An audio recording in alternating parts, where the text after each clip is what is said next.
ದೇವರಿಗೆ ದೀಪ ಹಚ್ಚುವಾಗ ಅನುಸರಿಸಬೇಕಾದ ಕೆಲವು ಮುಖ್ಯ ನಿಯಮಗಳು.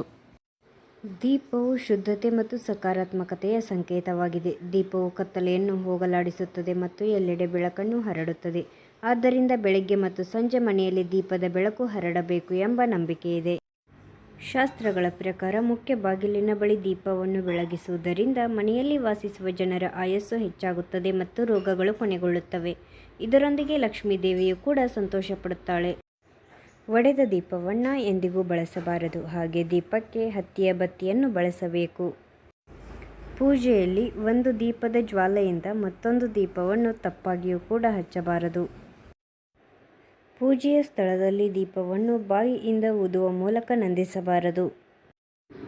ಪೂಜೆಯಲ್ಲಿ ದೀಪವನ್ನು ಬೆಳಗಿಸುವುದರಿಂದ ಲಕ್ಷ್ಮೀ ದೇವಿಯು ಸಂತುಷ್ಟಳಾಗಿ ಮನೆಯಲ್ಲಿ ನೆಲೆಸುತ್ತಾಳೆ ಎಂಬುದು ಧಾರ್ಮಿಕ ನಂಬಿಕೆಯಾದರೆ, ದೀಪವು ಸುತ್ತಲಿನ ಪರಿಸರವನ್ನು ಶುದ್ಧಗೊಳಿಸುತ್ತದೆ ಮತ್ತು ರೋಗಗಳನ್ನು ಗುಣಪಡಿಸುತ್ತದೆ ಎಂಬುದು ವೈಜ್ಞಾನಿಕ ನಂಬಿಕೆಯಾಗಿದೆ. ಅದೇನೇ ಇರಲಿ, ದೇವರಿಗೆ ದೀಪವನ್ನು ಬೆಳಗಿಸುವಾಗ ಈ ಕೆಲವು ನಿಯಮಗಳನ್ನು ಅನುಸರಿಸುವುದು ತುಂಬಾನೇ ಮುಖ್ಯ.